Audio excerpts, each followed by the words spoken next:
Andre Russell या फिर Rinku Singh, KKR की टीम में कौन है सबसे शानदार विस्फोटक बल्लेबाज है? अपनी कीमती राय कमेंट बॉक्स में जरूर बताएं।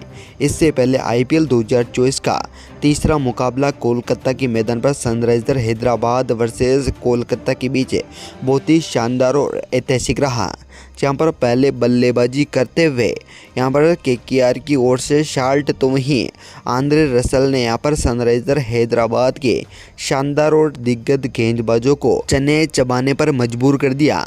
तो वहीं यहाँ पर हैदराबाद की ओर से एकमात्र शानदार गेंदबाज टी नटराजन ने यहाँ पर केकेआर के विकेट पर विकेट लिए हैं। ऐसे में यहाँ पर आज के स्टूडियो में हम आपको बताएंगे कि आखिरकार किस तरह से केकेआर की ओर से शानदार विस्फोटक बल्लेबाज ने यहाँ पर 200 रनों का आंकड़ा छूकर पार किया। तो यहाँ पर हैदराबाद की ओर से किस तरह से इस बड़े स्कोर को चेस किया गया, बताएंगे आज की इस वीडियो में हम आपको इस तीसरे मुकाबले की फुल हाईलाइट है। इससे पहले अगर आपने हमारे इस चैनल को सब्सक्राइब नहीं किया है तो क्रिकेट से जुड़ी हर एक लेटेस्ट अपडेट के लिए चैनल को सब्सक्राइब कर बेल आइकन जरूर दबा लें। तो दोस्तों यहाँ पर बिना कोई देरी करते हुए बात करते हैं इस दमदार मुकाबले की।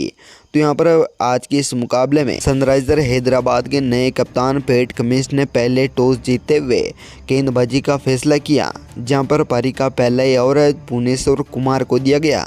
तो वहीं यहाँ पर केकेआर की ओर से पीडी शाल्ट तो वहीं यहाँ पर नारायण को ओपनिंग के लिए भेजा गया, जहाँ पर पहला ओवर भुवनेश्वर कुमार ने शानदार करते हुए मात्र 3 ही रन दिए।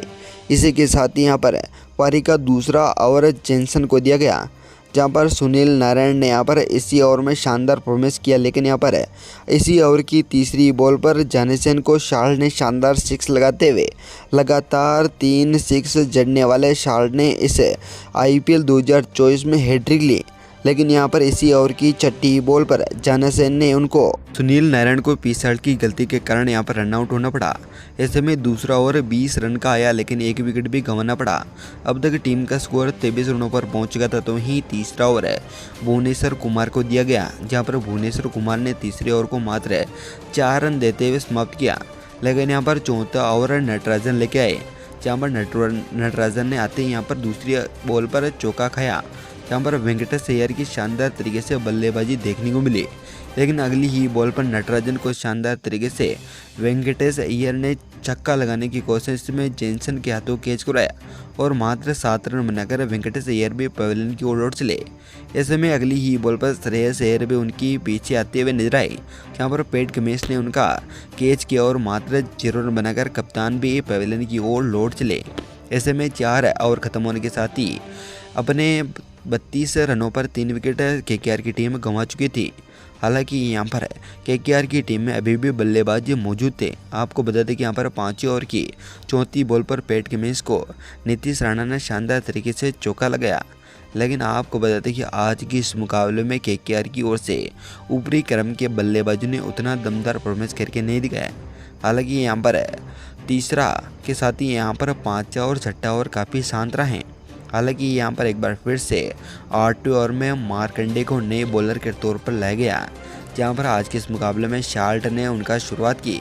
लेकिन यहाँ पर 1 रन लेने के साथ ही इसी ओवर की तीसरी बॉल पर मार्कंडे ने परफॉर्मेंस करते हुए नीतीश राणा को शानदार बॉल डाली और तृप्ति के हाथों उनका कैच कराया, जहाँ पर नीतीश राणा आज के इस मुकाबले में मात्र 9 रन बनाकर पवेलियन की ओर लौट चले।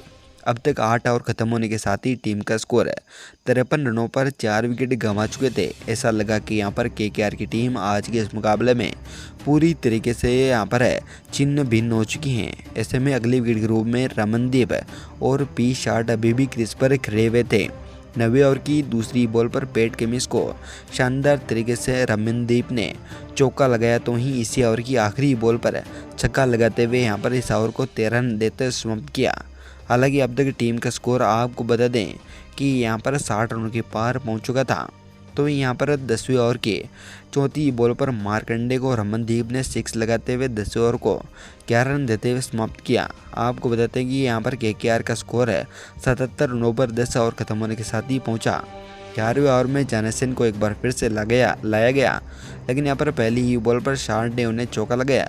तो इसी ओवर की चौथी बॉल पर जानसन को रमनदीप ने शानदार तरीके से 6 लगाते हुए 11 ओवर को 14 रन लुटाते हुए समाप्त किया। 12 ओवर की पहली ही बॉल पर शहबाज को गेंद थामी गई, लेकिन यहाँ पर 9 बॉल पर 6 खाने के साथ ही पहली ही बॉल पर 7 रन लुटाए।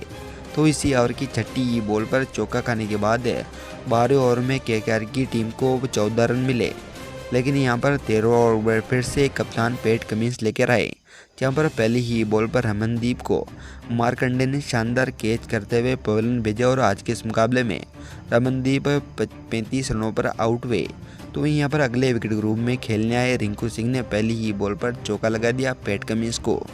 आपको बता दें कि यहाँ पर 14 ओवर खत्म होने के साथ ही यहाँ पर साल्ट अपना अर्धशतक पूरा कर चुके थे, लेकिन 14 ओवर की 5वीं बॉल पर मार्कंडे ने परफॉर्मेंस करते हुए जाना सेन के हाथों फिल शाल्ट का कैच कराया और उन्हें 54 रन बनाकर पवेलियन की ओर भेज दिया।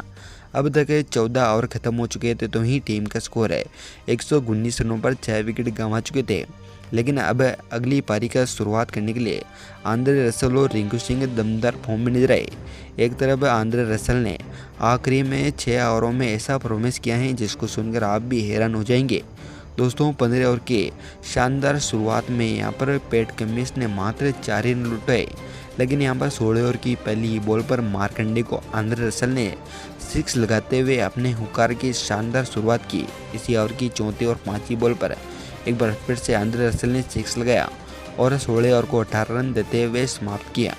तो वहीं यहाँ पर 17 ओवर की दूसरी ही बॉल पर भुवनेश्वर कुमार को आंद्रे रसल ने 6 लगाया और तीसरी बॉल पर चौका। इसी तरह से छठी बॉल पर रिंकू सिंह ने भी उनको चौका लगाया और 17 ओवर में भुवनेश्वर कुमार ने 18 रन देते हुए यहाँ पर अपना ओवर समाप्त किया। लेकिन आपको बता दें कि 18वें ओवर में 15 रन देने वाले टी नटराजन ने इसी ओवर में सबसे महंगे साबित हुए हैं। लेकिन आपको बता दें कि टीम का स्कोर 18 ओवर खत्म होने के साथ ही 174 रनों पर 6 विकेट अब तक गिर चुके थे केकेआर के। एक तरफ आंद्रे रसल बहुत ही शानदार फॉर्म में दिखे। 19वीं ओवर की पहली ही बॉल पर भुवनेश्वर कुमार को 9 बॉल डालने के चक्कर में आंद्रे रसल ने चौका लगाया, पहली बॉल पर 5 रन।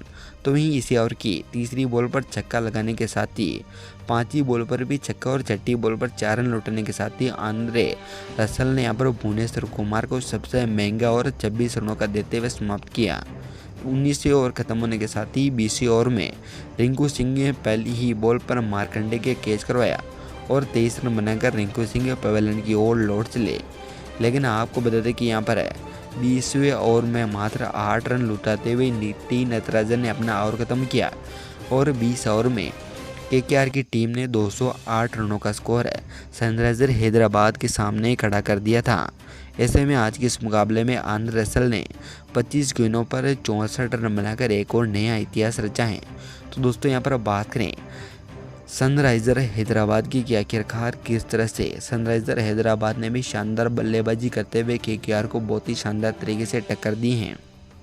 केकेआर के इस बड़े स्कोर को चेस करने के लिए सनराइजर हैदराबाद की ओर से एम अग्रवाल के साथ अभिषेक शर्मा को यहां पर पारी की शुरुआत करने के लिए उतारा गया, जहां पर आज के इस मुकाबले में केकेआर की ओर से पहले ही ओवर मिचेल स्टार्क को दिया गया। पहले ओवर में 12 रन लुटाने के साथ ही दूसरा ओवर हर्षित राणा को दिया गया। आपको बता दें कि आज के इस मुकाबले में हर्षित राणा की दूसरी बॉल पर अग्रवाल ने चौका लगाया और इस ओवर को शानदार 5 रन देते हुए समाप्त किया। ऐसे में 17 रन देते हुए आज के इस मुकाबले में सनराइजर की हैदराबाद की टीम 2 ओवर ख़त्म कर चुकी थी।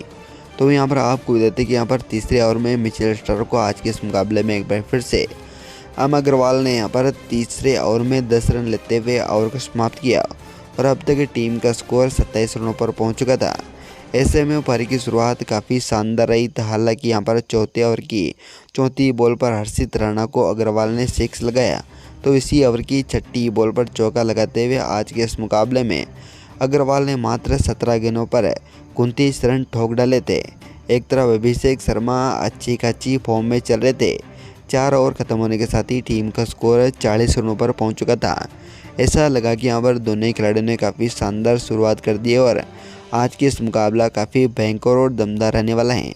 हालांकि यहाँ पर 5 ओवर की दूसरी और तीसरी बॉल पर चौका और छक्का खाने के बाद वरुण चक्रवर्ती ने आज के इस मुकाबले में छठी गेंद पर भी छक्का गया।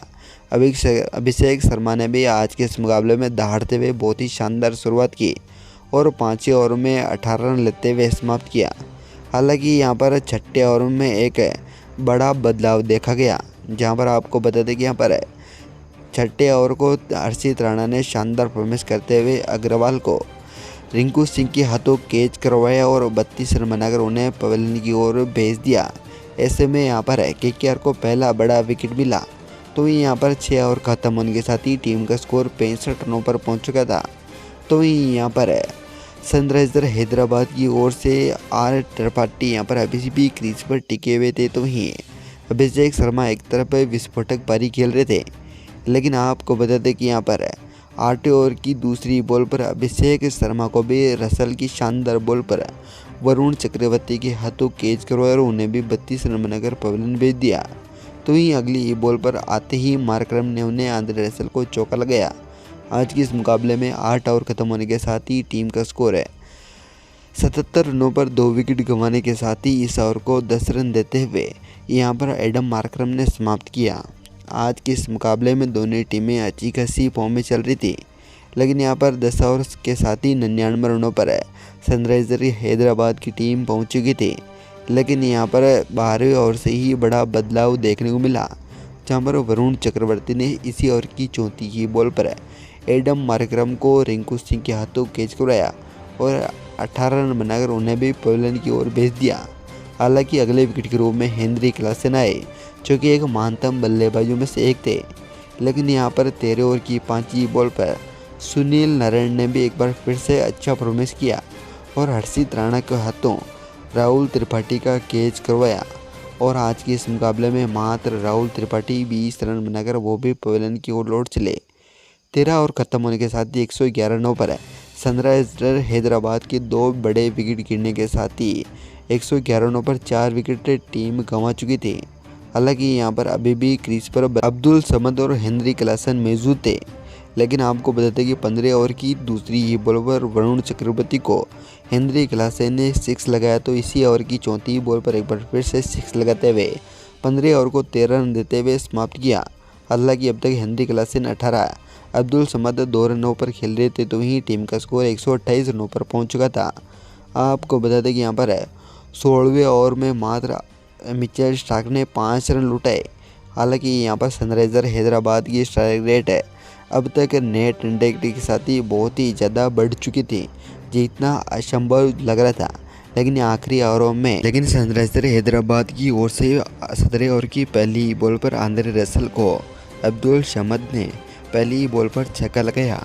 तो वहीं यहाँ पर दूसरी बॉल पर चौका लगाने के साथ ही इस ओवर को बड़ा किया।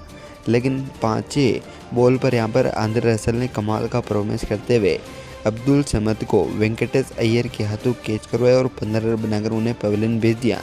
तो वहीं 6ठी बॉल पर अब्दुल समद ने यहाँ पर रसल को शानदार तरीके से 6 लगाते हुए आज के इस मुकाबले को समाप्त किया।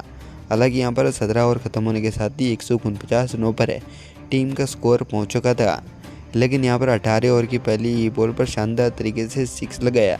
तो वहीं तीसरी बॉल पर एक बार फिर से हेनरी क्लासन ने 6 लगाते हुए अपनी टीम का स्कोर आगे बढ़ाया। अब तक टीम को 14 गेंदों पर 45 रनों की अभी भी जरूरत थी, लेकिन यहाँ पर अगले विकेट के रूप में हेनरी क्लासन है पवेलियन की ओर लौट चले, जहाँ पर सनराइजर हैदराबाद को एक और बड़ा झटका लगा।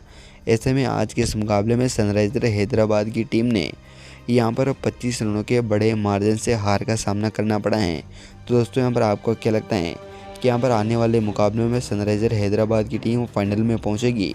तो यहाँ पर केकेआर की ओर से आप कौन से खिलाड़ी को सबसे खेलता हुआ देखना चाहते हो? अपनी कीमती राय कमेंट बॉक्स में जरूर बताएं। धन्यवाद दोस्तों।